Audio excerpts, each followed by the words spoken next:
آمد بھریو مٹھا موہ موڑین لجادار شاہ عبداللطیف جے وانت سڑی لیا ورسا کھکتا ساڑین جتی کون نہ پاڑین سے صادق سجر کی نکی راتیا دی ہانور جنہاں رضا رب جی انہی دار فیکم سکلائن اہل بیت و اکرتی کتاب اللہ دارا دین دور بیٹھی سبو سور علی ولی اللہ امیر المومنین امام المتقین حجت خدا علیہ السلام کے اولاد جو پنجگارہ پنجکنی سوالک نارائے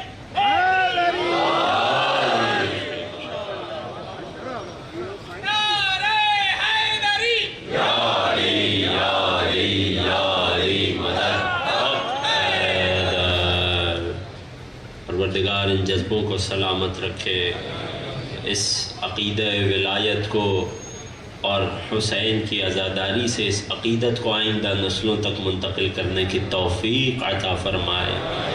حاضرین مجلس کے تمام مرحومین کو یاد کرتے ہوئے، تمام مرحوم مؤمنین و مؤمنات، مسلمین و مسلمات کو شامل کرتے ہوئے شہدائے کربلا کی بارگاہ میں اس فاتحے کا ثواب ہدیہ کرتے ہوئے، رحم اللہ من قرأ الفاتحہ۔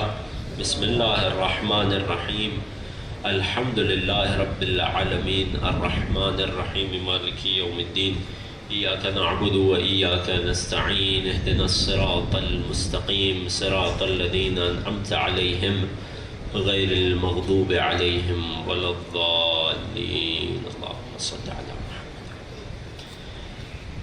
لا حول ولا قوة إلا بالله العلي العظيم۔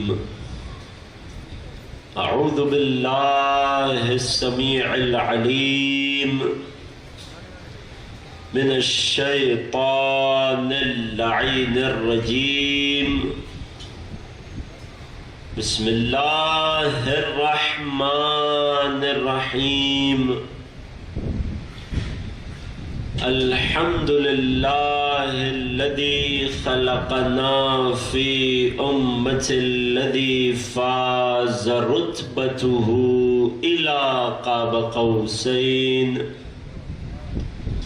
وأكرمنا بولاية وصيه الذي ردت له الشمس مرتين، وجاهد بالسيفين، وصلى إلى القبلتين، وشرفنا بحب الزهراء أم السبطين، وجعلنا من الباكين على مصاب الحسن والحسين، والتسعة من ذرية الحسين، الذين من بكى على مصابهم رجح حسناته أعمال الثقلين، والصلاة والسلام والتحية والإكرام على أشرف الكونين، رحمة للدارين، جد الحسنين، مولى الكونين، أعني أبا القاسم محمد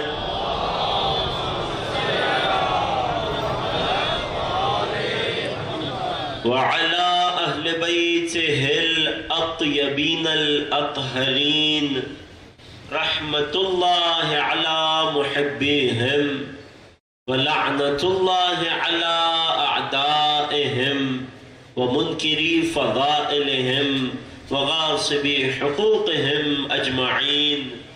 أما بعد، فقد قال الله الحكيم في كتابه الكريم وكلامه العظيم، بسم الله الرحمن الرحيم، ويقول الذين كفروا لولا أنزل عليه آية من ربه، قل إنما أنت منذر ولكل قوم هاد، صدق الله العلي العظيم۔ درود پڑھیے محمد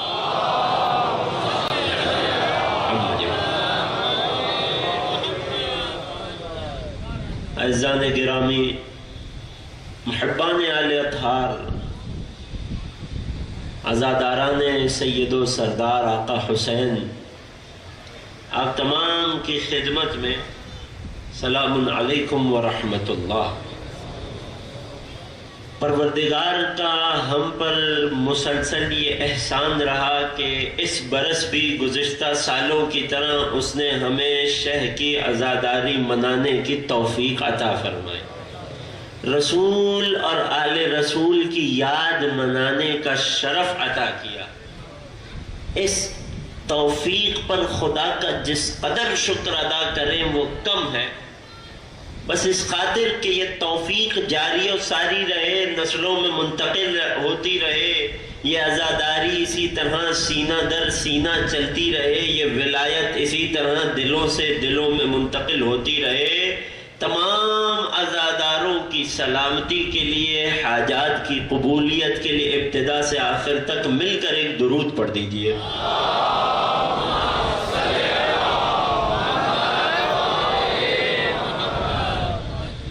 سلسلہ گفتگو کی یہ آخری تقریر، کل شام غریباں برپا ہوگی، مگر آپ جانتے ہیں کہ اس مجلس کا مزاج کچھ اور ہوتا ہے۔ وہ آخری تقریر کہ جس میں ہم اپنے موضوع پر بات کر پائیں گے، یقین جانیے میں کیا کچھ سوچ کر آپ کی خدمت میں حاضر ہوا تھا۔ میری گفتگو کا عنوان امامت اساس دین۔ اس موضوع کی وسعت کا، اس موضوع کے پھیلاؤ کا، اس موضوع کی گہرائی کا اندازہ اس بات سے لگائیے کہ ہم گزشتہ، ایک درود پڑھیے محمد و آل محمد۔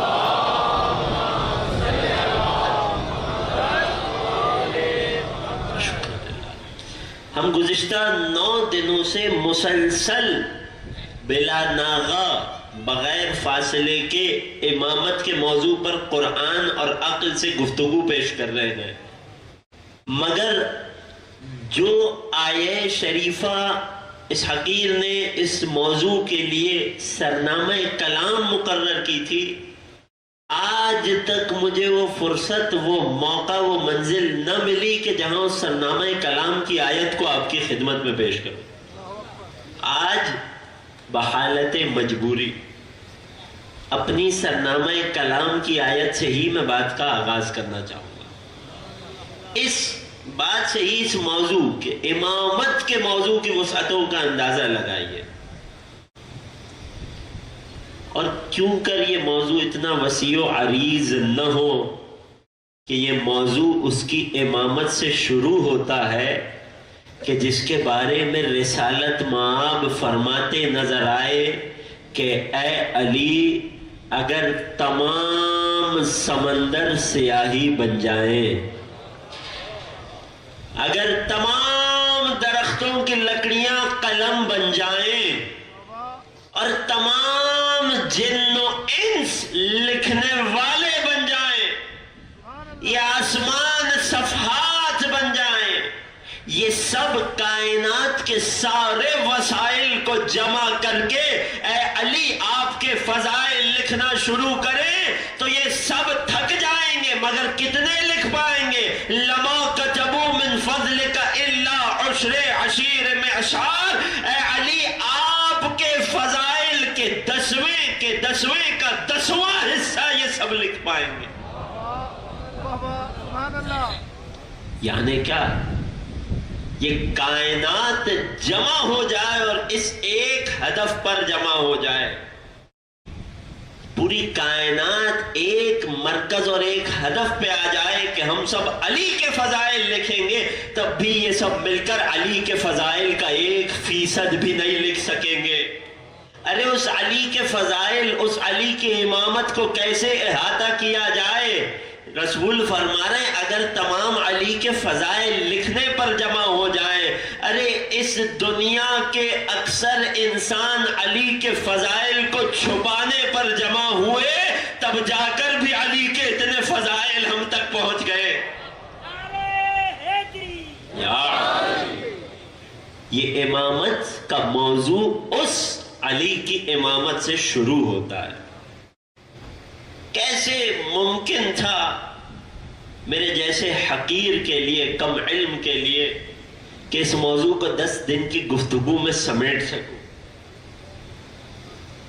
لیکن اپنی سی کوشش کی کہ نوجوانوں کے پاس موجود حوالوں میں کچھ اضافہ ہو جائے، نوجوانوں کے دل میں موجود عقیدہ امامت اور راسخ ہو جائے، اتر جائے۔ میرے بزرگان جانتے ہیں نوجوانوں کے ذہنوں میں اٹھنے والے اور پیدا کیے جانے والے شبہات کا کچھ ازالہ ہو جائے۔ اسی کوشش کی آخری کڑی، آخری سلسلہ، اس برس کی گفتگو کا یہ آخری حصہ میں بات کا آغاز کرنے لگا ہوں۔ اگر آمادہ ہیں تو ابتدا سے آخر تک ایک درود پڑھ دیجئے محمد۔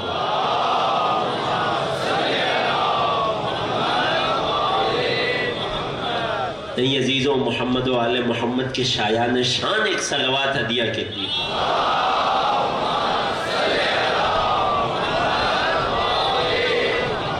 ہم نے قرآن سے امامت پر بہت ساری باتیں کی۔ آج ایک نئے انداز، ایک نئی جہت سے آپ کی خدمت میں بات کا آغاز کرنا چاہتا ہوں کہ خالق لم یزل نے اپنی لا ریب، توجہ کیجئے گا، اپنی لا ریب کتاب قرآن مجید میں جن آیات کو نازل فرمایا، ان میں سے وہ آیات کہ جو ائمہ اثنا عشر کی، 12 اماموں کی امامت پر دلیل بن سکتی ہیں، وہ آیات 3 قسم کی ہیں۔ سب سے پہلی وہ آیات کہ جو ڈائریکٹ، بغیر کسی لگی لپٹی کے، صراحت کے ساتھ اس امت میں امام اور امامت کی ضرورت اور احتیاج اور وجود امام پر دلالت کر رہی ہیں۔ اس کی کئی مثالیں ہیں۔ واقعہ غدیر کے موقع پر نازل ہونے والی آیات اس کی مثال۔ ابھی تو میں ان آیات کی طرف جا ہی نہیں سکا، وہاں تک پہنچ ہی نہیں سکا کہ جو آیات معروف ہیں امامت کے باب میں، چاہے وہ آیہ ولایت ہو، چاہے وہ حضرت ابراہیم کو امامت کا عہدہ عطا کرنا ہو، ابھی ہم ان آیات تک پہنچ ہی نہ سکے۔ اسی پہلی قسم کی آیات، کون سی قسم؟ کہ جہاں آیت ڈائریکٹلی دلالت کر رہی ہو کس بات پر؟ وجود امام کی ضرورت پر۔ اسی کی ایک مثال وہ آیت ہے کہ جو مسلسل میں سرنامہ کلام میں تلاوت کرتا رہا، مگر مجھے موقع ہی نہیں ملا اب سے پہلے کہ اس کی تفسیر اور ترجمہ پیش کر سکوں۔ آج بھی زیادہ کچھ نہیں پڑھوں گا اس آیت پر، مجھے ایک منزل پر لے جا کر بات کو سمیٹنا ہے، مگر یہ ان چند آیات میں سے ہے کہ جن کا ترجمہ ہی امامت کو ثابت کرنے کے لیے کافی ہے۔ توجہ ہے؟ آیت جو سرنامہ کلام میں تلاوت کی جاتی رہی کہ جس کا نشان سورہ رعد، رعد عربی زبان میں کہتے ہیں بجلیوں کو، اور واقعاً یہ سورہ اہل بیت کے منکر پر بجلیاں ہیں۔ آج کی پہلی آیت بھی اسی سورت سے، آج کی آخری آیت بھی، عشرے کا اختتام بھی اسی سورہ کی آخری آیت پر ہوگا، کیونکہ اس سورہ کا نام سورہ رعد ہے۔ سورہ کا نام رعد، 13واں پارہ، آیت کا نشان 7۔ میرے نوجوان دوستوں کو یہ حوالہ یاد رہے گا۔ ارشاد باری تعالیٰ ہوا وَيَقُولُ الَّذِينَ كَفَرُوا، اے نبی یہ کافر، یہ انکار کرنے والے بار بار آ کر آپ سے ایک ہی بات کرتے ہیں۔ لوگوں کا کیا اعتراض تھا، لوگوں کا کیا شبہ تھا کہ اگر علی کو رسول نے اپنا جانشین بنایا ہوتا تو صراحت کر دیتے، ہمیں بتا دیتے، اور جو بتایا اس سے منہ چرائے بیٹھے ہیں۔ اے نبی وَيَقُولُ الَّذِينَ كَفَرُوا، یہ کافر بار بار آ کر آپ کی خدمت میں ایک ہی بات کرتے ہیں. کیا کہتے ہیں؟ لَوْلَا أُنزِلَ عَلَيْهِ آیَةٌ مِّن رَبِّهِ، کہ اگر اس اللہ کی جانب سے آنے والے رسول پر اللہ کی جانب سے کوئی آیت اتر آتی تو کتنا اچھا تھا. بار بار یہ کافر آ کر کیا کہہ رہے ہیں کہ اے رسول آپ پر کوئی آیت اتر جاتی تو اچھا تھا.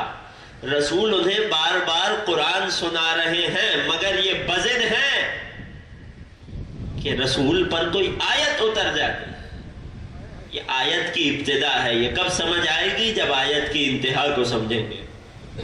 ارشاد ہوا قل، اے نبی آپ ان سے کہہ دیجئے. سوال واضح ہوا کافروں کا. یہ کافر بار بار آ کر یہی بات کرتے ہیں، کوئی دلیل اتر جاتی، کوئی آیت اتر جاتی، کوئی نشانی اتر جاتی. اب خدا اپنے نبی کو حکم دے رہا ہے کہ آپ نے انہیں جواب کیا پیش کرنا ہے، اور اس جواب میں سب کچھ چھپا ہے. اس جواب سے سوال کی گہرائی اور حقیقت بھی سمجھ آ جائے گی. قل، اے نبی آپ ان سے بلا خوف و خطر کہہ دیجئے، آپ ان کے سامنے اعلان کر دیجئے، برملا کہہ دیجئے. کیا کہنا ہے؟ انما انت منذر، آپ ان سے کہہ دیجئے کہ میں محمد تو صرف اللہ کی جانب سے ڈر سنانے والا ہوں. کافر کہہ رہے ہیں کہ ان پر آیت نہیں اترتی. نبی جواب دے رہے ہیں میں تو صرف ڈر سنانے والا ہوں. تو پھر یہ قومیں کس کے پاس جائیں؟ ارشاد ہوا انما انت منذر، اے نبی آپ صرف ڈر سنانے والے ہیں. پوری ذمہ داری سے عرض کر رہا ہوں. امت مسلمہ کا ایک بہترین ترجمہ، علامہ پہلے بھی نام لے چکا ہوا اس عشرہ مجلس کے درمیان، علامہ ابو العلا مودودی رحمت اللہ علیہ کا ترجمہ جا کر دیکھیے گا. یہی ترجمہ کیا جو میرے امام کے بتائے ہوئے فرمان سے مطابق ہے. فرمایا قل انما انت منذر، اے نبی ان سے کہہ دیجئے میں صرف نذیر ہوں، میں صرف منذر ہوں، میں صرف ڈر سنانے والا ہوں. وَلِكُلِّ قَوْمٍ هَادٍ، اور اللہ نے میری امت میں آنے والی ہر قوم، ہر گروہ، ہر زمانے کے لیے ایک ہادی اور رہنما کو معین کر رکھا ہے. تمام امت مسلمہ سے اس آیت کی روشنی میں سوال ہے. وہ کافر تھے کہ جو آیتوں کے منکر تھے. ہم تو مومن ہیں، ہم تو مسلم ہیں، ہم تو کسی آیت کے منکر نہیں ہے. میرا سوال ہے کہ اللہ جب اپنے نبی کے ذریعے ہم سے کہلوا رہا ہے کہ اے نبی آپ منذر ہیں، آپ کا کام ڈر سنانا ہے، میں نے ہر قوم کے لیے الگ سے ایک ہادی، ایک ہدایت کرنے والے، ایک رہنما کو رکھا ہے، تو فقط ہم ہی وہ گروہ نظر آئیں گے کہ جن کے پاس اس سوال کا جواب ہے کہ اگر اللہ نے ہر قوم کے لیے ایک ہدایت کرنے والا رکھا ہے تو اس دور میں میری قوم کا ہدایت کرنے والا ایک کون ہے؟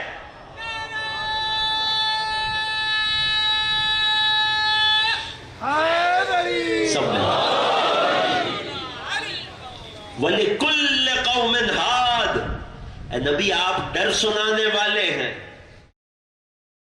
اگر نبی ہی اپنی امت میں ہر قوم کے لیے ڈر سنانے والے ہوتے تو فرمایا جاتا انما انت منذر لکل قوم. نبی آپ ڈر سنانے والے ہیں. ہم نے آپ کے اس پیغام، ہے نبی آپ پیغام پہنچانے والے ہیں، ہم نے آپ کے اس پیغام کی حفاظت کی ایک ذمہ داری کی ہے، ایک انتظام کیا ہے، اور اس انتظام کا نام ہی امامت ہے.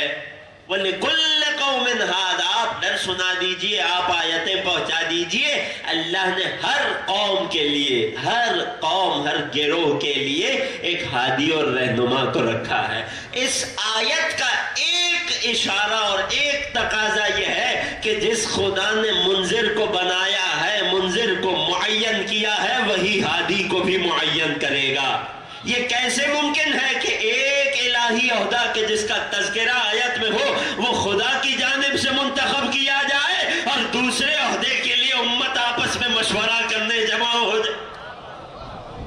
جس نے منذر بنایا ہے وہی ہر قوم کا ہادی بنائے گا۔ رسول اللہ نے اس آیت کی تفسیر بیان کرتے ہوئے فرما دیا کہ اے علی میں امت کا منذر ہوں اور آپ پہلی قوم کے ہادی اور رہنما ہیں، اور آپ کے بعد ہادیان دین کا یہ سلسلہ چلتا رہے گا۔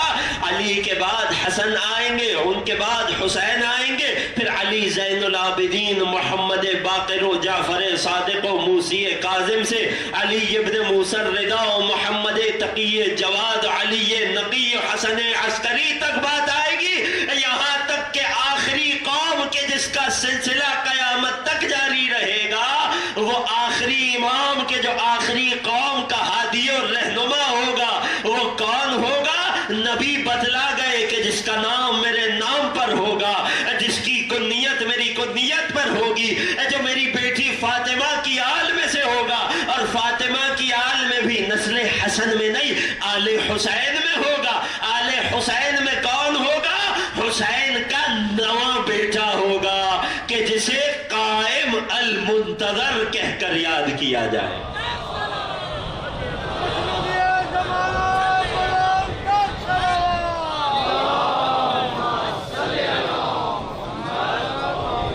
اور حیرت کی بات یہ ہے کہ ان 12 اماموں کا تذکرہ جن کی امامت کے ہم قائل ہیں، جن کی امامت پر عقیدہ رکھنے کا شرف خدا نے ہمیں دیا، تمام عالم اسلام کی کتب میں ان کی امامت پر دلیلیں موجود ہیں۔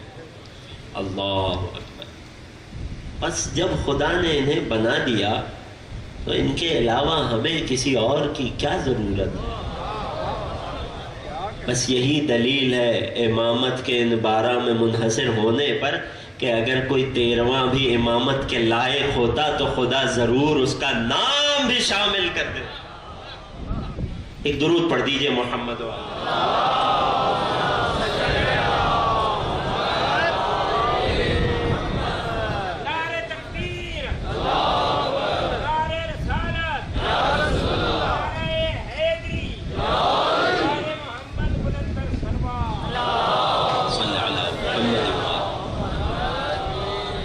بس عزیزوں، آج میرے موضوع کی آخری تقریر ہے، نہیں معلوم اگلے برس کسے یہ فرش عزا کہاں نصیب ہو نہ ہو۔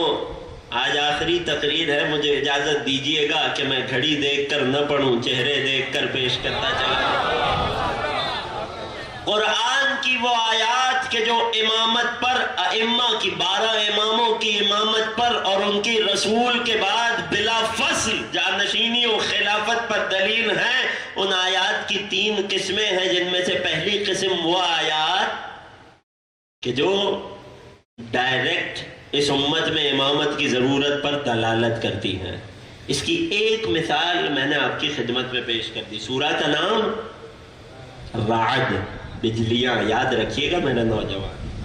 آیت کا نشان 7۔ مولا سلامت رکھے ان حافظوں کو، خدا اس ذہن کو، اس عقل کو، اس حافظے کو اسی طرح باقی و ساری رکھے۔ قرآن کی وہ آیات کہ جو آل محمد کے ائمہ کی امامت پر دلیل بن سکتی ہیں، ان آیات کی دوسری قسم وہ یہ ہے کہ جس لاریب کتاب کو، توجہ کیجئے گا بہت اہم منزل ہے یہ، وہ لاریب کتاب کہ جسے اللہ نے قیامت تک کی آنے والی امت کے لیے ہدایت کی کتاب بنا کر بھیجا، کہ جس کے بارے میں اعلان ہوا خود قرآن میں، ان هذا القرآن یہدی للتی ہی اقوم، یہ قرآن اس راستے کی طرف رہنمائی کرتا ہے جو بالکل مضبوط اور سیدھا ہے۔ یہ قرآن کہ جس کے بارے میں کہا گیا ذالک الکتاب لا ریب فیہ، اس کتاب میں کوئی شبہ اور ریب اور عیب کی گنجائش نہیں ہے۔ وہ کتاب کہ جس کے بارے میں کہا گیا کہ ھذا بیان للناس، یہ تمام انسانوں کے لیے بیان ہے، یعنی واضح اور روشن ہے۔ جس قرآن کے بارے میں فرمایا گیا اسی کتاب میں وَلَقَدْ يَسَّرْنَا الْقُرْآنَ لِلذِّكْرِ، ہم نے اس کتاب کو یاد دہانی کے لیے آسان کر دیا. اسی ہدایت کی کتاب میں توجہ کیجئے گا، دلیل پیش کر رہا ہوں قرآن سے، امامت کی ضرورت پر. کیوں یہ امت امامت کی محتاج ہے اور ہر دور میں رہے گی. وہ کتاب کے جو ہدایت کے لیے آئی تھی، وہ کتاب کے جسے خدا نے بیان کیا باللسان عربی مبین، واضح عربی زبان میں ہم نے اس کتاب کو اتارا. وہ کتاب کے جو لوگوں کے لیے بیان ہے، بہت واضح اور روشن ہے. اس کتاب میں خدا نے جہاں بہت آسان آیات کو رکھا کہ جو انسان کو پڑھتے ہی سمجھ آ جائے، وہیں کچھ ایسی آیات کو بھی رکھ دیا کہ جو پہیلیوں کی صورت اس امت کے سامنے آئے. آیا اس قرآن میں کہ جسے خدا نے سمجھنے کے لیے آسان کیا، کیا ایسی بھی آیتوں کی گنجائش ہے کہ جو پہیلیاں ہیں؟ خود قرآن میں اللہ نے اس حقیقت کا اعلان کیا. توجہ میرے ساتھ ہے؟ قرآن کی وہ آیات کہ جو امامت کی ضرورت پر دلیل ہے. کہاں اعلان کیا؟ سورہ مبارکہ آل عمران، پھر سے آیت کا نشان 7. ارشاد ہوا هو الذی انزل علیک الکتاب. اس آیت پر بہت غور کیجئے گا. قرآن کی باقی ساری آیات قرآن کی شان میں، قرآن کی وضاحت میں باقی ساری آیات ذہن میں رکھ کر، وہ کتاب کے جو آئی ہی میری ہدایت کے لیے ہے، جسے میرے سمجھنے کے لیے آسان اور واضح بنایا گیا، اسی کتاب کی آیات کے بارے میں خدا آل عمران آیت کے نشان 7 میں ارشاد فرما رہا ہے والذی انزل علیک الکتاب. اے رسول، وہ پروردگار ہے کہ جس نے آپ پر کتاب کو نازل کیا. فیہ آیات منہ آیات محکمات و اخر متشابہات. والذی انزل علیک الکتاب، وہ خدا کے جس نے آپ پر کتاب کو نازل کیا. ایک درود پڑھ دیجئے محمد والے.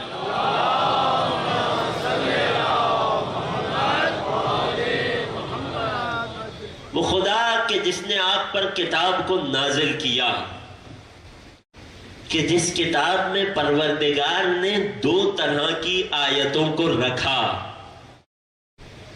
پہلی وہ آیات کے جو محکمہ ہیں، جو بہت مضبوط اور واضح. محکم یعنی جس کی بنیاد، جس کا ظاہر سب کچھ بہت واضح اور روشن ہو، اسے کہتے ہیں محکم. ہن ام الکتاب، یہ محکم آیتیں وہ ہیں کہ جو قرآن کی بنیاد ہے، جو قرآن کی یعنی قرآن کی اصل ہے. لیکن یہی قرآن ہے کہ جسے سمجھنے کے لیے آسان بنایا گیا، جسے واضح عربی میں اتارا گیا، جسے یاد دہانی کے لیے آسان کیا گیا. وَأُخَرُ مُتَشَابِهَاتٍ. اسی قرآن میں ہم نے، قرآن نازل کرنے والے پروردگار نے، جانتے سمجھتے بوجھتے کچھ ایسی آیات کو بھی رکھ دیا کہ جو محکم نہیں ہے، متشابہات ہیں. متشابہات یعنی آسان ترین الفاظ میں، کہ جو آیت پڑھنے والے کو کسی شبہے میں گرفتار کر سکتی ہے. توجہ کر رہے ہیں؟ ہن ام الکتاب و اخر متشابہات. اے نبی، ہم نے جو قرآن آپ کی خدمت میں اتارا، اس کی آیتیں 2 قسم کی ہیں.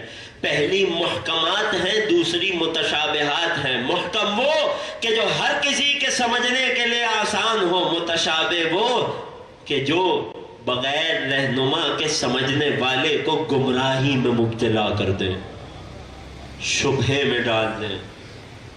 اے خدا، یہ کتاب تو نے میری آسانی کے لیے، میری ہدایت کے لیے بنائی تھی.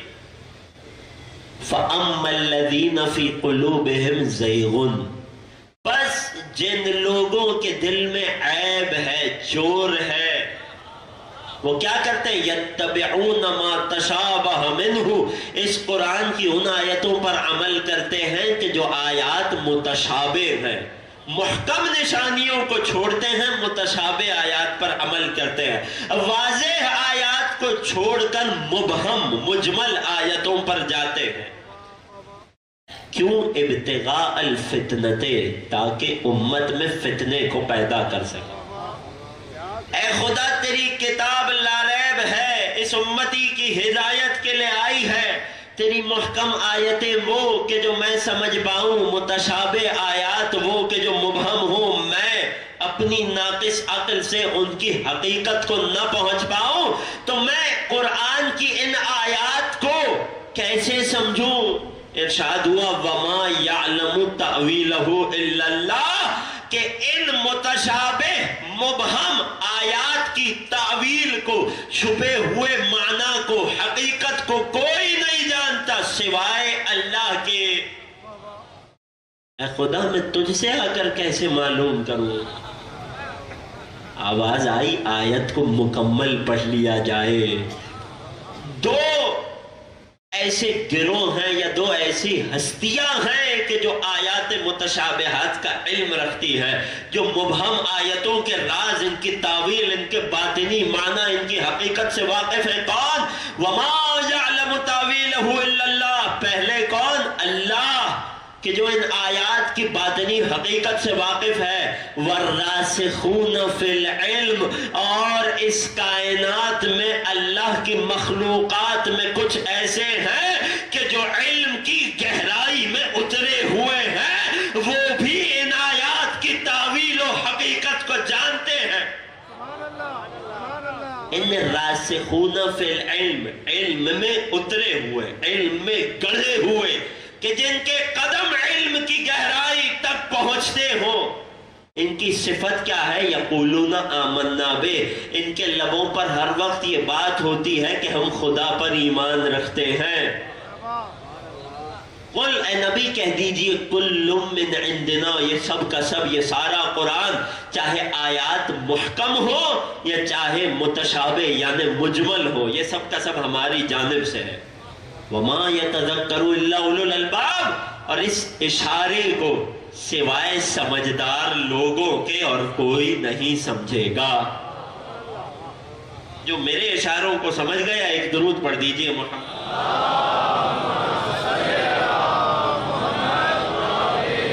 آپ نے آیت پر غور کیا؟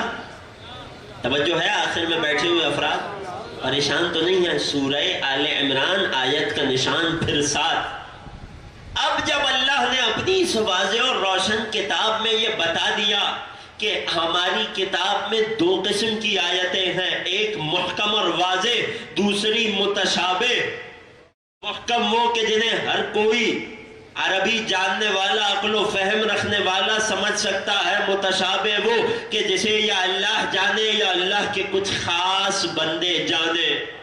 تو سب سے پہلا سوال تو ہر دور میں یہ اٹھے گا، اے خدا اب آیات دو قسم کی ہو گئی، تو پہلی بات تو یہ ہے کہ میں عام انسان فرق کیسے کروں کہ کون سی آیات محکم ہیں اور کون سی متشابہ ہیں؟ قل هو اللہ احد، واضح ہے کہ آیت محکم ہے، مگر ایک آیت ایسی بھی ہوتی ہے کہ جو بعض کے نزدیک واضح ہے، بعض کے نزدیک متشابہ ہے۔ توجہ کیا آپ نے عزیزوں؟ پھر پروردگار دوسرا مرحلہ یہ ہے کہ جو آیات متشابہات ہیں، جو قرآن کی مبہم آیتیں ہیں، جن کا معنی و مفہوم ایک راز ہے، یہ قرآن کی آیت خود اعلان کر رہی ہے کہ میری بعض باتیں راز ہیں کہ جنہیں صرف خدا جانتا ہے اور خدا کے ہم راز جانتے ہیں۔ اے خدا، یہ کتاب جو تم نے میری ہدایت کے لیے اتاری تھی، تو کیا یہ ساری آیات میری رہنمائی کے لیے نہیں ہے؟ نہیں۔ جب ہدایت کی بات کی تو فرمایا ان ھذا القرآن، یہ پورا قرآن تمہارے لیے ہدایت ہے۔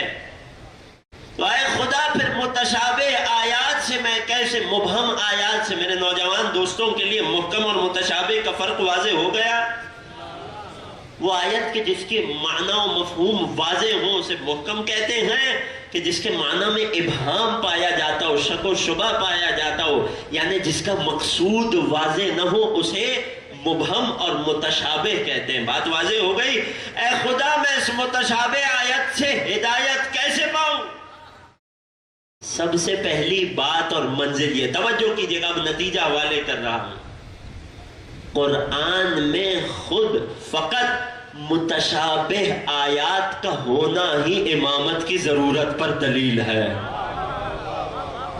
جو پہنچ جائے خدا نے اپنی کتاب میں کچھ ایسی آیتوں کو رکھا کہ جو امت کے ہر ایرے غیرے کے لیے واضح نہیں تھی، اور اس آیت کو رکھنے کا ہدف ہی یہ تھا کہ اب امت کو ان کے در پہ آنا پڑے کہ جنہیں کتاب کا علم عطا کیا گیا ہے۔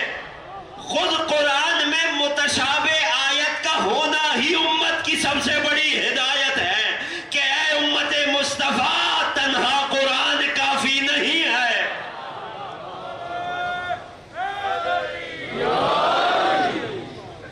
توجہ کی؟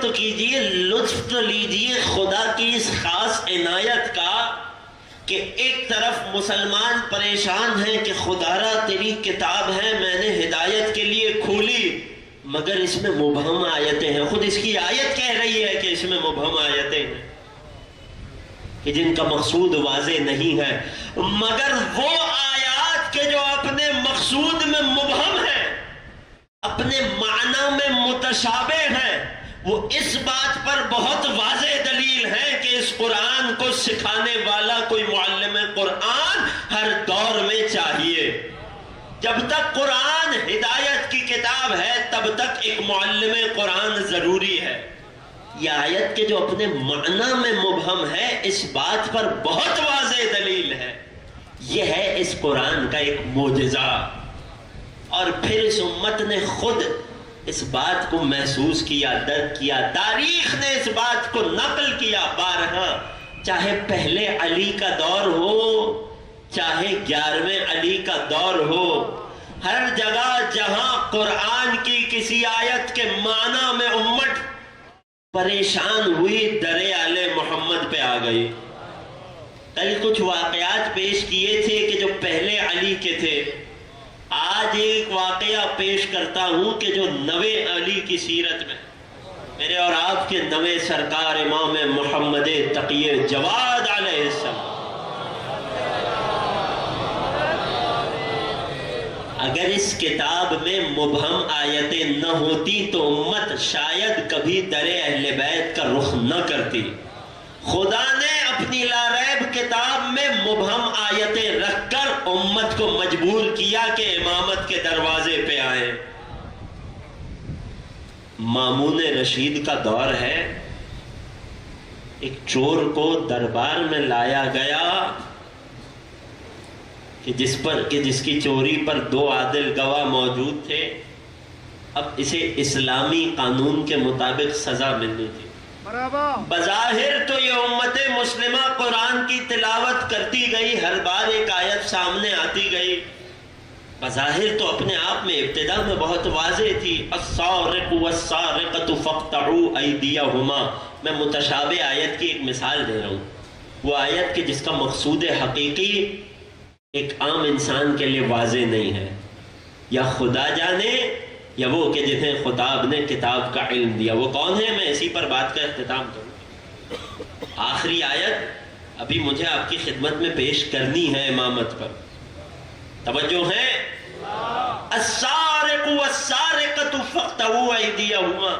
قرآن نے اتنی صراحت کی، چاہے چور ہو، چاہے چورنی ہو، فَاقْطَعُوا أَيْدِيَهُمَا، ان دونوں کے ہاتھوں کو کاٹا جائے۔ لوگ کہتے ہیں اسلام مرد و زن میں برابری نہیں کرتا، اس سے زیادہ کیا برابری ہوگی کہ سزا تک میں برابر قرار دیا ہے۔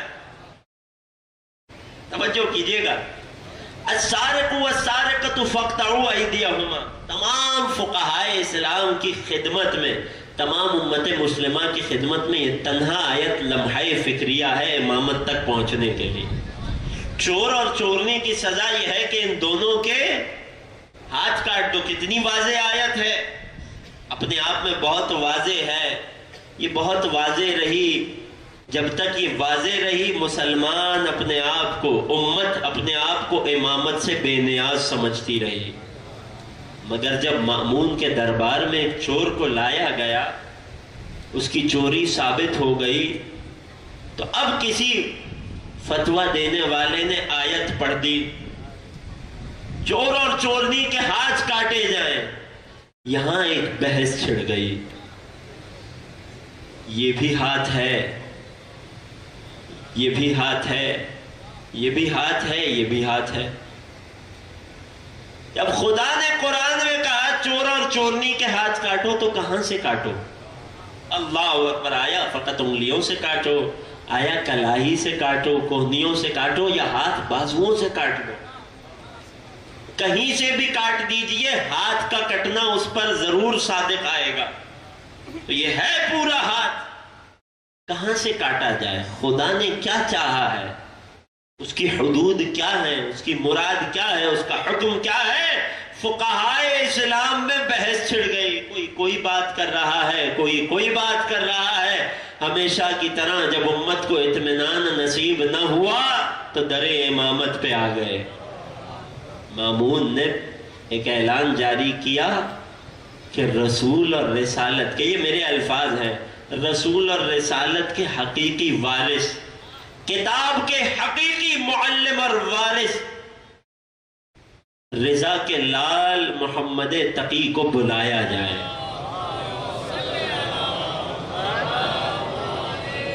نہیں عزیزو، اس طرح نہیں، امام تقی کی عظمت پر مل کر ایک درود پڑھ لیجیے۔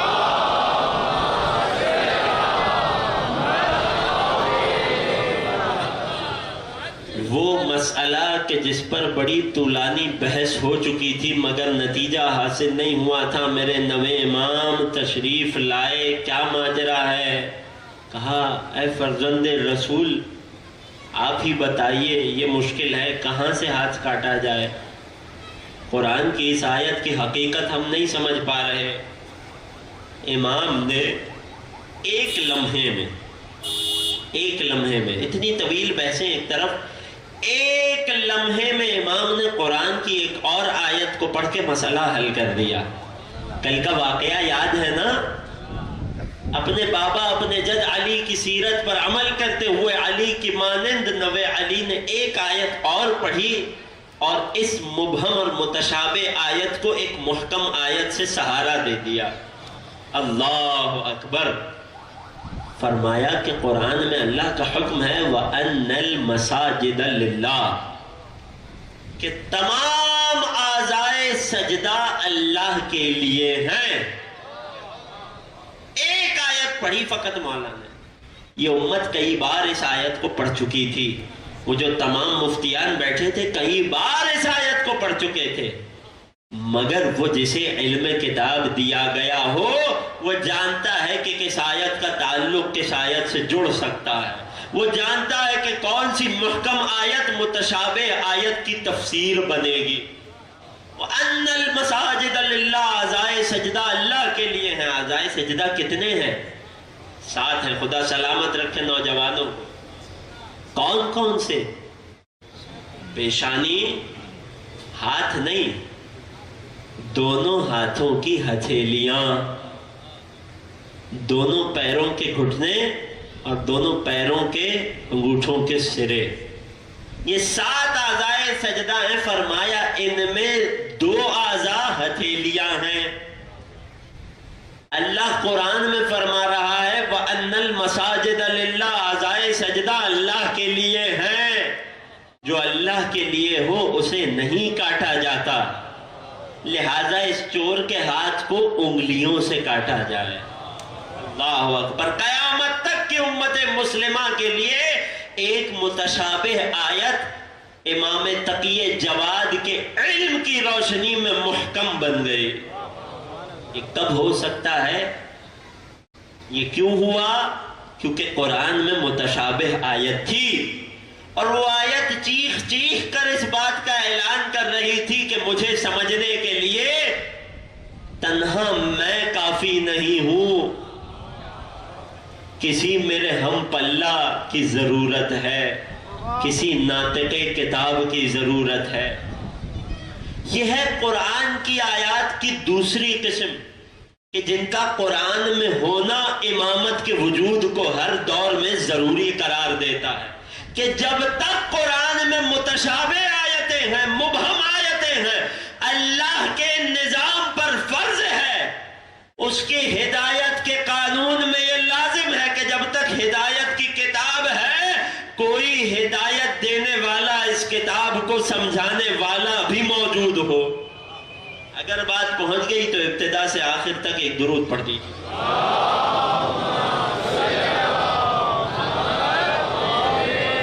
میں بات کو بہت تیزی سے آگے بڑھاؤں۔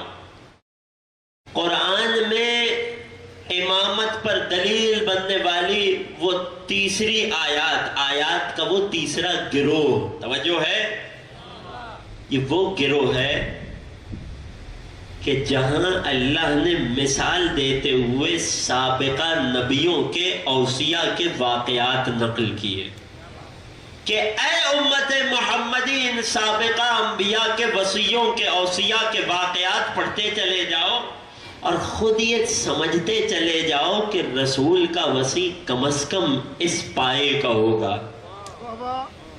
جتنا ہمارے رسول اس نبی سے افضل ہوں گے اتنا ہی ہمارے رسول کا وصی بھی اس نبی کے وصی سے افضل ہونا چاہیے کہ جس کا ذکر اللہ نے قرآن میں کیا۔ توجہ کیا آپ نے؟ سابقہ نبیوں کے جانشینوں کے واقعات جو قرآن نے سنائے۔ قرآن قصے کہانیوں کی کتاب نہیں ہے، قرآن ٹائم پاس کرنے کے لیے نہیں اتارا گیا، اس قرآن کے ایک ایک نقطے میں ہدایت ہے، اور یہ ساری ہدایت کسی ایک خاص نقطے میں جمع ہے۔ توجہ میرے ساتھ ہے عزیزوں، وہ آیات کے جو سابقہ امتوں کے انبیاء کے جانشینوں کے کردار کو بتاتی ہے، وہ اس بات پر سب سے بڑی دلیل بن سکتی ہے کہ رسول کے بعد جانشین رسول کم از کم کیسا ہونا چاہیے۔ کم از کم پر غور کیجئے۔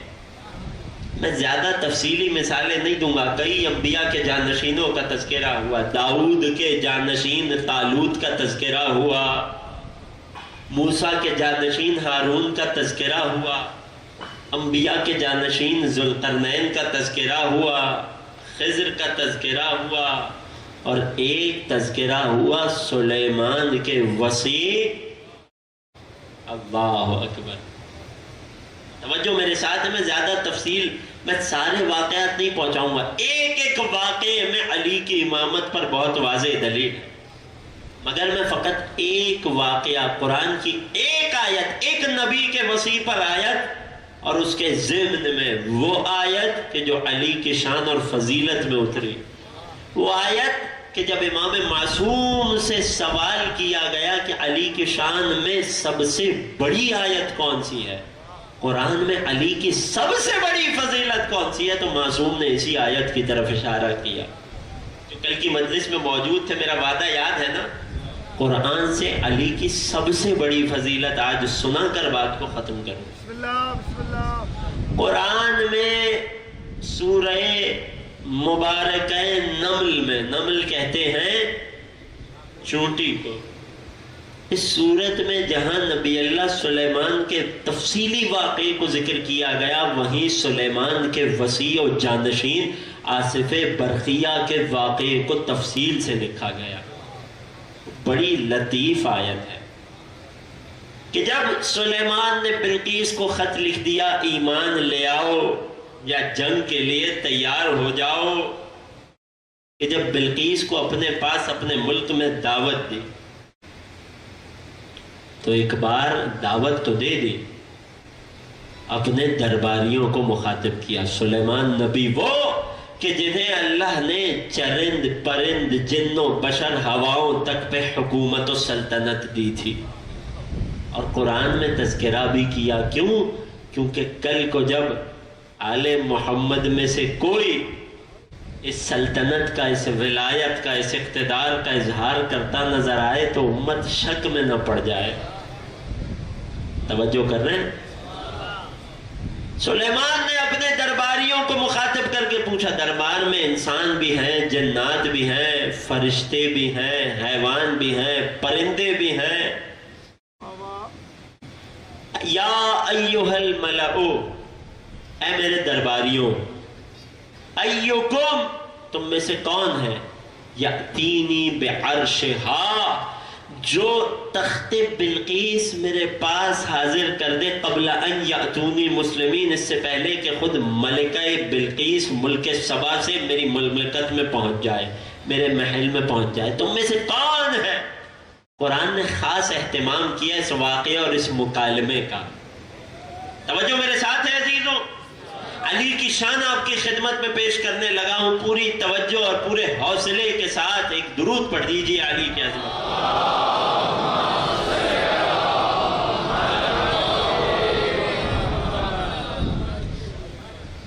ایکم یاتینی بعرشہا، سلیمان نے اپنے درباریوں سے سوال کیا، تم میں سے کون ہے کہ جو تخت بلقیس یہاں حاضر کر دے؟ پہلا اور بنیادی سوال، کیا نبی سلیمان خود نہیں لا سکتے تھے؟ حتماً یقیناً لا سکتے تھے، نبی خدا تھے، خدا نے انہیں ولایت دی تھی، اقتدار و اختیار دیا تھا، مگر یہ قیامت تک کے لوگوں تک کوئی پیغام پہنچانا چاہتے تھے، اپنی امت کے سامنے کسی کو پہچانوانا چاہتے تھے۔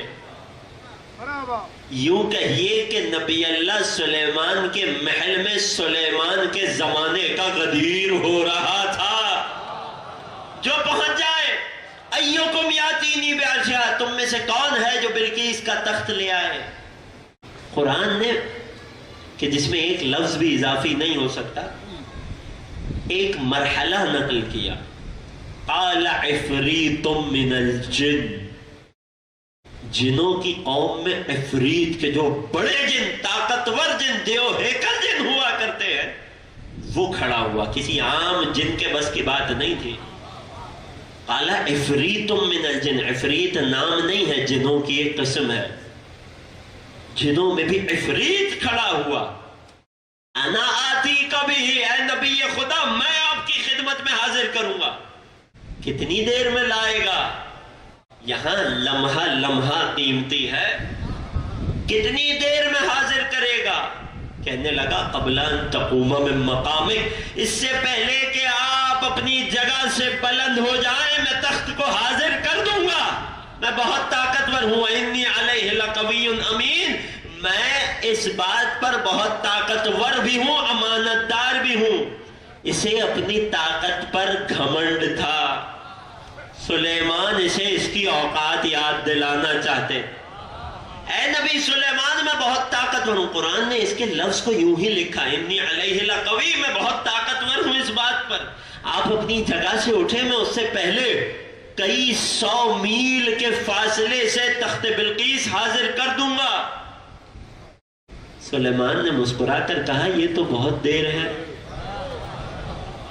جو اب تک متوجہ ہیں، جو اب تک میرے ساتھ ہیں، جن کے حوصلے اب تک برقرار ہیں، جو علی کو سننے کے لیے آمادہ ہیں، میرے ساتھ شامل ہو جائیے گا۔ جنوں میں عفریت اٹھا، نبی خدا کئی 100 میل کا فاصلہ ہے، آپ اپنی جگہ سے بلند ہو، اس سے پہلے میں لا کر پیش کر دوں گا۔ نہیں، یہ تو بہت دیر ہے۔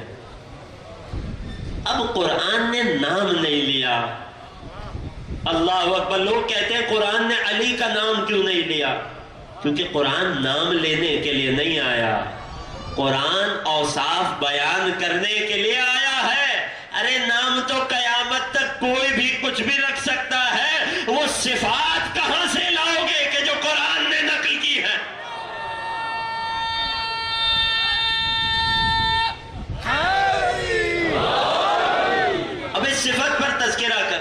توجہ کیجئے گا، افریت جن بیٹھ گیا، مایوس ہو گیا، حوصلہ ٹوٹ گیا، میری طاقت کم ہے. اب اس سے طاقتور اٹھا، وہ کوئی جن نہیں تھا، وہ ظاہری طور پر ایک عام سا انسان تھا، مگر خدا نے اسے وہ طاقت عطا کی تھی. کیوں عطا کی تھی؟ قرآن نے صفت بیان کر کے سبب بتا دیا. یہ آیات کے جو انبیاء کے اوصیاء کی علامتیں بتائیں، وہ علی و آل علی کی امامت پر سب سے بڑی دلیل ہے. قرآن کہتا ہے اب وہ اٹھا، نام نہیں لیا قرآن نے.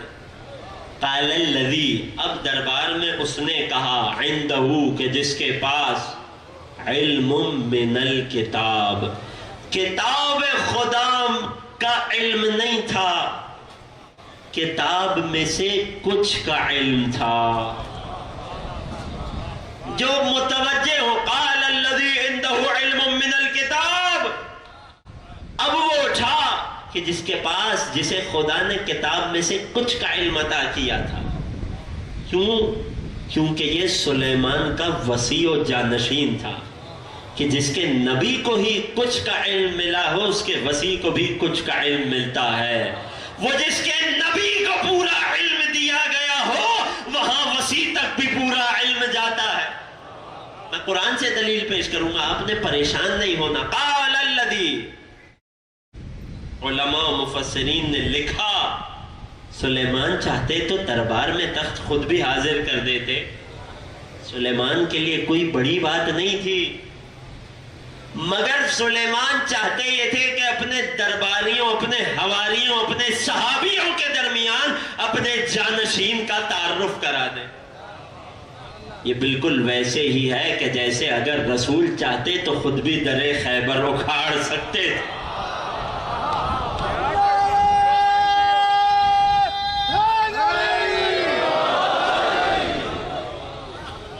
رسول چاہتے تو خود بھی در خیبر، دو کیا ایک انگشت پر بھی اکھاڑ سکتے تھے، مگر چاہتے یہ تھے کہ امت کو امامت کا قد سمجھ آ جائے. قال الذی عندہ علم من الکتاب، میں مختصر کروں، وقت میں گنجائش کم ہے. وہ اپنی، اس نے کہا کہ جسے خدا نے کتاب سے کچھ کا علم دیا گیا تھا. یہ کتنے کا علم تھا میں پیش کروں.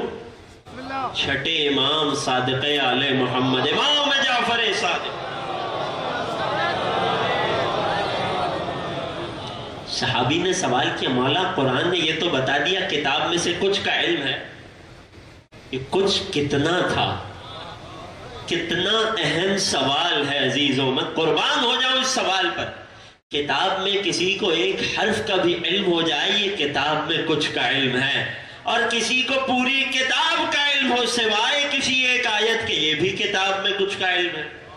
مولا وہ کتنا علم تھا جو سلیمان کے وسیع آصف برقیہ کو دیا گیا؟ توجہ ہے، فرمایا کہ مثل ما تأخذه البعوضة في جناحها من ماء البحر. اگر امام یہ مثال نہ دیتے، میں بیان نہ کرتا. فرمایا ایک پورا سمندر ہو، اس سمندر پر ایک مکھی ہو اور مکھی کا ایک پر ہو، اس پورے سمندر میں سے مکھی اپنے پر میں جتنا پانی اٹھا سکتی ہے، پوری کتاب میں فقط اتنے کا علم سلیمان کے وسیع کو دیا. ایک قطرے سے بھی کم. اس مختصر سے علم سے، اس کچھ کتاب کے علم سے سلیمان کے وسیع نے کیا کیا؟ قال الذی عنده علم الکتاب، آخر تک توجہ ہے. وہ کہ جسے ہم نے کتاب میں سے کچھ کا، کتاب کے علم کے سمندر میں سے مکھی کے پر کے برابر علم عطا کیا تھا، وہ سلیمان کے وسیع و جانشین کہنے لگے، اے نبی خدا، انا آتی کا بھی، میں تخت بلقیس آپ کی خدمت میں لاؤں گا، قبل ان یرتد الیک طرفک، کتنی دیر میں؟ کیا ترجمہ ہے؟ واقعہ یاد ہے نا؟ کتنی دیر میں لاؤں گا؟ لوگ کہہ رہے ہیں پلک جھپکنے سے پہلے. میں پہلے بھی شاید کہیں صراحت کر چکا ہوں، غور کیجئے گا، قرآن اس سے زیادہ بلیغ تر ہے۔ ایک بار ہم کہتے ہیں پلک جھپکنا، یہ بہت ہی چھوٹا سا عمل ہے جو کوئی وقت نہیں لیتا، پلک جھپکی خبر بھی نہ ہوئی، مگر ایک بار اس پلک جھپکنے کا تجزیہ کیا جائے تو اس میں بھی 2 حرکات ہیں۔ توجہ کیجئے گا، قرآن کی گہرائی پیش کر رہا ہوں۔ جب پلک جھپکتا ہے انسان تو پلک جھپکنا یعنی کیا کہ میری پلک اوپر سے نیچے کی طرف اتری اور دوبارہ اوپر کی طرف پلٹ گئی، اس پورے عمل کو، اس پورے ایکشن کو کہتے ہیں پلک جھپکنا۔ آصف برقیہ وصی سلیمان نے نبی سے یہ نہیں کہا تھا کہ میں پلک جھپکنے سے پہلے لے آؤں گا، توجہ کیجئے گا، قبل ان یرتد الیک طرفک، اے نبی سلیمان یہ پلک جو جھپکنے کے لیے جھک چکی ہے، اس سے پہلے کہ یہ اٹھ جائے، یہ پلٹ جائے، میں تخت بلقیس لے آؤں گا۔ جا کر ترجمہ دیکھیے گا، قبل ان یرتد، یہ پلک جو جھپکنے کے لیے جھک چکی ہے، اس سے پہلے کہ یہ پلٹ جائے میں تخت بلقیس لے آؤں گا۔ بالفعل ایسا ہی ہوا، ابھی پلک پلٹی نہ تھی، تخت بلقیس دربار میں تھا۔ یہ کس کا کمال تھا؟ یہ اس کا کمال تھا کہ جسے کتاب میں اللہ نے کچھ کا علم دیا۔ یہ اس کا کمال تھا کہ جو سلیمان کا جانشین تھا۔ کون؟ سلیمان، کہ جو خود نبی اللہ موسیٰ کے جانشین ہیں۔ میں آپ کی خدمت میں اسی سلسلہ مجالس میں روایت پیش کر چکا کہ جب پوچھا گیا تھا کہ اے نبی آپ افضل ہیں یا موسیٰ؟ موسیٰ کے وسیع کا عالم یہ ہے کہ کتاب میں سے کچھ کا علم ملا تو ایسے معجزے دکھلا رہا ہے۔ چھٹے امام سے کسی نے پوچھا آپ کے جد علی کی شان میں قرآن کی سب سے بڑی آیت کون سی ہے؟ فرمایا سورہ رعد، بجلیاں، سورہ رعد کی آخری آیت میں ارشاد ہوا وَيَقُولُ الَّذِينَ كَفَرُوا لَسْتَ مُرْسَلًا، اے نبی یہ کافر آ کر کہتے ہیں کہ آپ رسول نہیں ہیں، آپ ان سے کہہ دیجئے مجھے تمہارے اقرار کی ضرورت نہیں ہے۔ قُلْ كَفَى بِاللَّهِ شَهِيدًا، میری رسالت پر اللہ کی گواہی کافی ہے۔ اے رسول خدا، قانون تو یہ ہے کہ ہر بات پر 2 گواہ چاہیے۔ توجہ کیجئے گا، قُلْ كَفَى بِاللَّهِ شَهِيدًا، مجھ محمد کی رسالت پر اللہ کی گواہی کافی ہے۔ وہ جسے لا شریک اپنے ساتھ رسالت کی گواہی میں شریک بنا رہا ہے۔ قُلْ كَفَى بِاللَّهِ شَهِيدًا بَيْنِي وَبَيْنَكُمْ، اے کافروں میری رسالت پر میں وہ نبی کہ جو تمام انبیاء کی رسالت پر گواہ ہوں، میری رسالت پر گواہی کے لیے اللہ کافی ہے۔ اور وَمَنْ عِنْدَهُ عِلْمُ الْكِتَابِ، اور میری رسالت پر وہ گواہ ہے، اللہ نے اپنے ساتھ میری رسالت پر اسے گواہ ٹھہرایا کہ جسے کتاب میں سے کچھ کا نہیں، پوری کتاب کا علم دیا گیا۔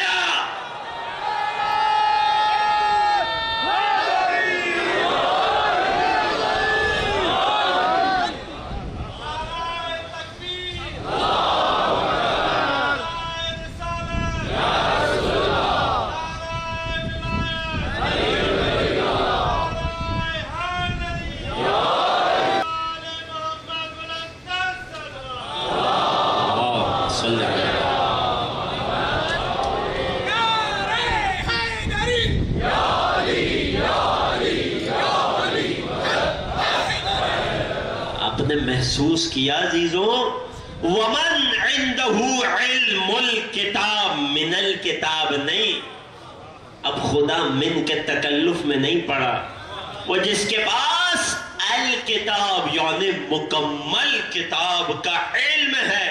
ارے جس کے پاس کتاب میں سے قطرے کا علم تھا، اسے اتنی طاقت مل گئی کہ جھپکی ہوئی پلک کے پلٹنے سے پہلے تخت بلقیس حاضر کر دیا.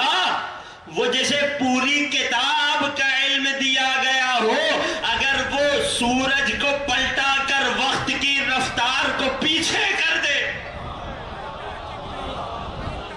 اگر وہ ٹھوکر مار کر مردے کو جگا دے، اگر 2 انگشت پر خیبر کو اکھاڑ دے، تو حیرت کیسی.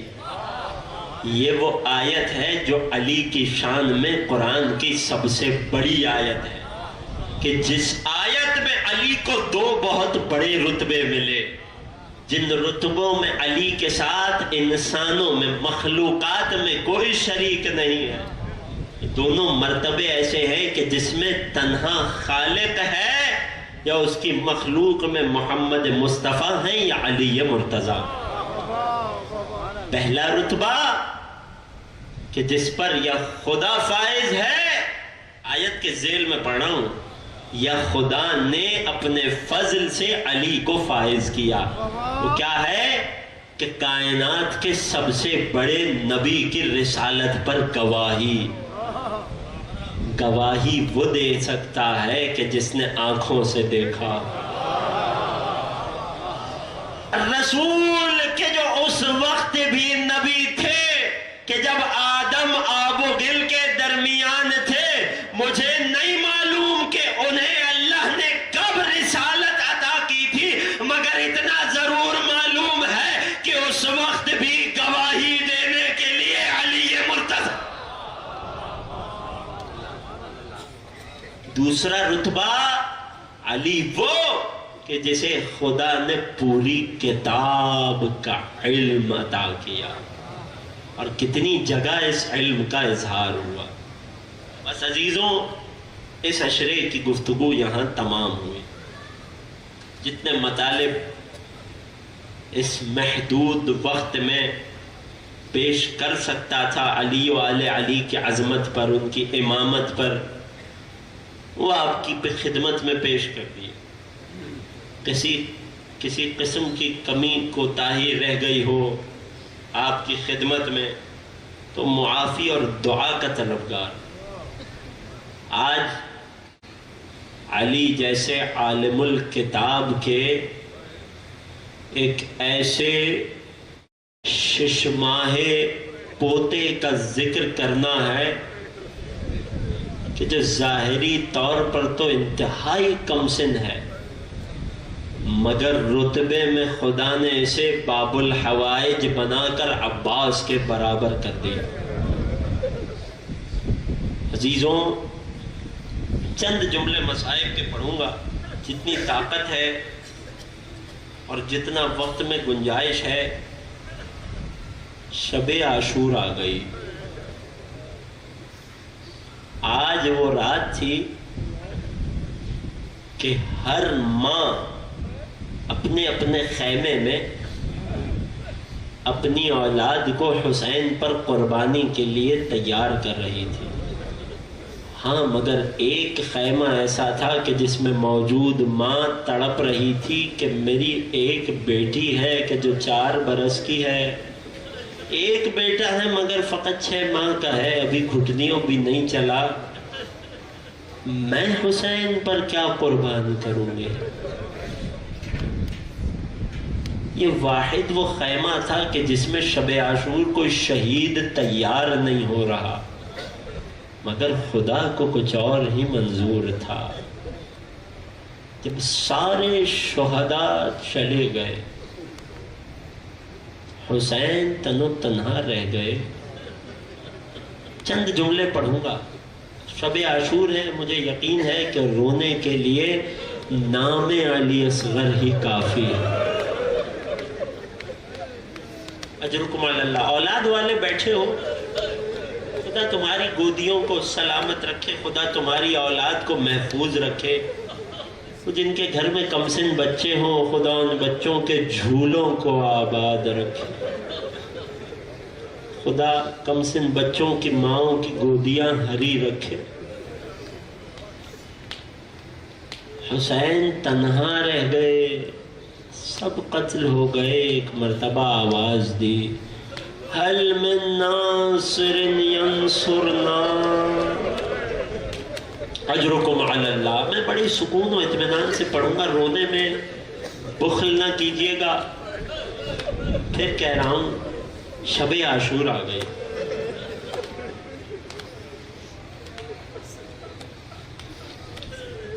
حل من ناصر ینصرنا, نہ جانے یہ آواز آسمانوں میں کہاں کہاں تک گئی, زمینوں میں کہاں کہاں تک پہنچی.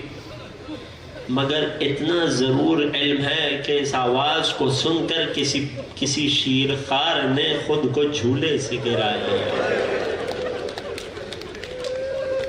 خیمے سے کسی کمسن ششماہے کے گریے کی آواز بلند ہوئی. میں یہاں ایک تصور آپ کی خدمت میں پیش کرنا چاہتا ہوں. اولاد والے بیٹھے ہو نا, کچھ کے بچے کمسن ہوں گے, کچھ کے بچے بڑے ہو چکے ہوں گے, مگر انہیں بچوں کا بچپنا تو یاد ہوگا. کمسن بچہ, دودھ پیتا بچہ جب روتا ہے تو بہت اونچی آواز سے روتا ہے, مگر جب روتے روتے اس کا حلق خشک ہو جائے تو آواز بیٹھ جاتی ہے. نہ جانے علی اصغر کس طرح رویا. 3 دن کا پیاسا ششما, ماں کا دودھ خشک ہے, ہونٹ خشک ہے, گلو خشک ہے. نہ جانے کیسے علی اصغر نے آواز سے گریا کیا. جو پہنچ گئے اس تصور تک, ذرا سوچئے گا کیسے ششماہے نے اپنی آواز بابا تک پہنچا, کہ بابا کو آخری رخصت کے بعد بھی خیمے میں پلٹنا پڑ گیا. گویا کہ علی اصغر نے پکار کر کہا ہو بابا ابھی واقعہ کربلا کا آخری شہید باقی ہے. بابا میرے بغیر یہ مظلومیت کی داستان کامل نہ ہو پائے گی. بابا میرا خون بھی اس کربلا کی خاک میں شامل ہو کر اسے خاک شفا بنائے. حسین پلٹے, کیا ہوا؟ اے آقا آپ کی آواز حلمن سن کر بچے نے خود کو جھولے سے گرا. ام رباب شاید بچہ بہت پیاسا ہے, ذرا اسے تیار کیجئے, میں اسے سیراب کر کے لاتا ہوں, میں اس کی پیاس بجھا کر لاتا ہوں. غریب ماں یہ سمجھی کہ حسین پانی پلانے کی بات کر رہے ہیں, مگر حسین جانتے تھے کہ ننھے ولی خدا کو کس چیز کی پیاس ہے اور یہ پیاس کیسے بجھے گی. مورخ نے لکھا کہ حسین خیمے سے عبا کے دامن میں علی اصغر کو چھپا کر ایسے نکلے کہ ہمیں لگا کہ شاید قرآن لے کر حسین میرا سلام ہو غیرت حسین پر, میرا سلام ہو مظلومیت حسین, میرا سلام ہو غربت حسین پر. ارے انسان خود تو پیاسا رہ جاتا ہے, مگر بچوں کی پیاس. اے فوج اشقیا, اگر تمہاری لڑائی مجھ سے ہے تو اس کمسن نے کسی کا کیا بگاڑا ہے. یہ تو گھٹنیوں بھی نہیں چلا, دیکھو یہ کتنا پیاسا ہے.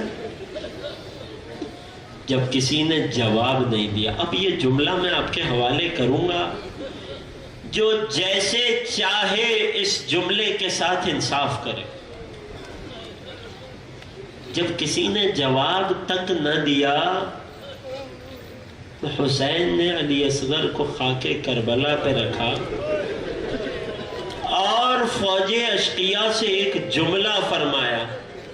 میں اس جملے کی تشریح پیش کروں گا, جو محسوس کر پائے گا گھر جا کر بھی روئے گا. روز عاشور عزیز و رونے میں نہ شرمائیے گا, آوازوں کو نہ دبائیے گا.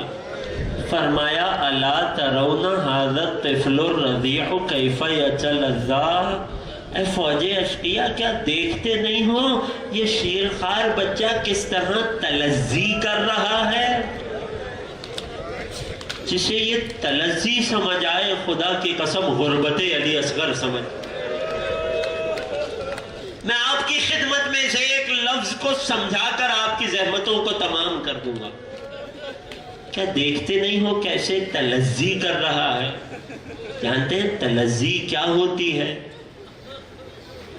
جب کسی مچھلی کو پانی سے باہر اجرکم علی اللہ.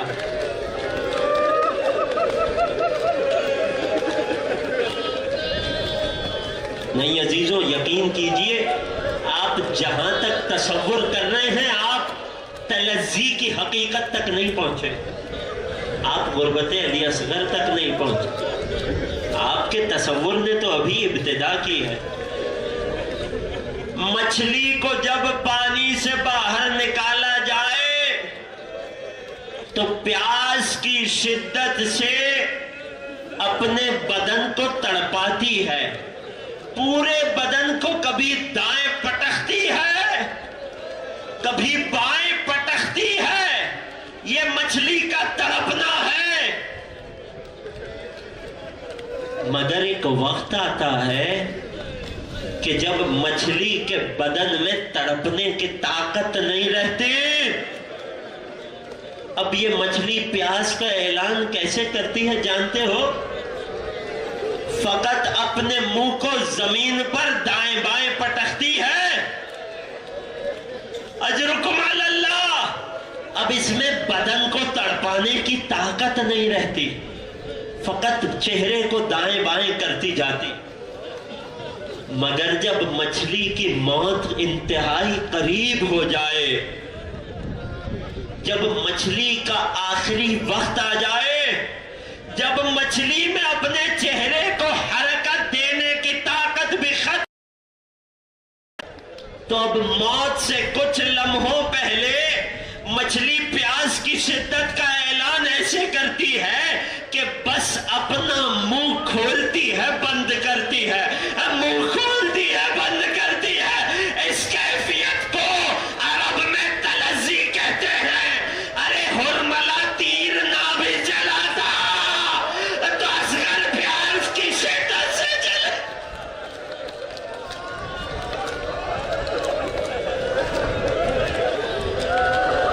علی اصغر سر کو پیٹ کے بعد اس کیفیت کو تلذی کہتے ہیں. اب اصغر میں جینے کی طاقت نہیں ہے. پیاس کی شدت سے فقط ننھے ننھے ہونٹ کھلتے ہیں، بند ہو جاتے ہیں. فاج اشکیا میں کوہرام ہے.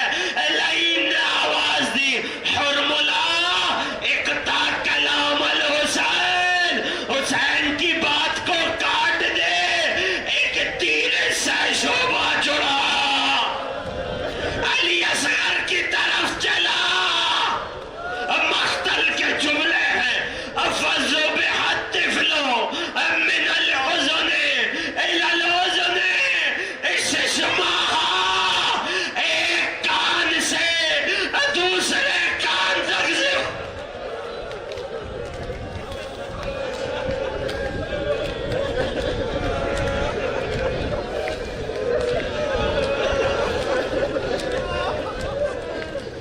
ہائے غربت علی اصغر، ہائے غربت حسین. کس حسرت سے حسین نے ششمائے کے تڑپتے ہوئے لاشے کو گودی میں اٹھایا، ایک مرتبہ آسمان کا رخ کیا. جانتے ہو اس وقت میرے آقا نے کسے یاد کیا؟ اے حسین کے عزاداروں، عصر عاشور لاشیں اصغر حسین کی گودی میں ہے. حسین نے مجھے اور آپ کو یاد کیا اور ایک مرثیہ کہا. خود اپنی غربت پر اپنا مرثیہ، شیعتی مہما شربتم ماء عذب فاذکرونی. اے میرے شیعوں، جب کبھی میٹھا پانی پینا، جب کبھی ٹھنڈا پانی پینا، اب مجھے حسین کی پیاس کو یاد. ہائے سر کو پیٹ کے، شب عاشور ہے. او سمعتم بغریب او شہید فاندبونی.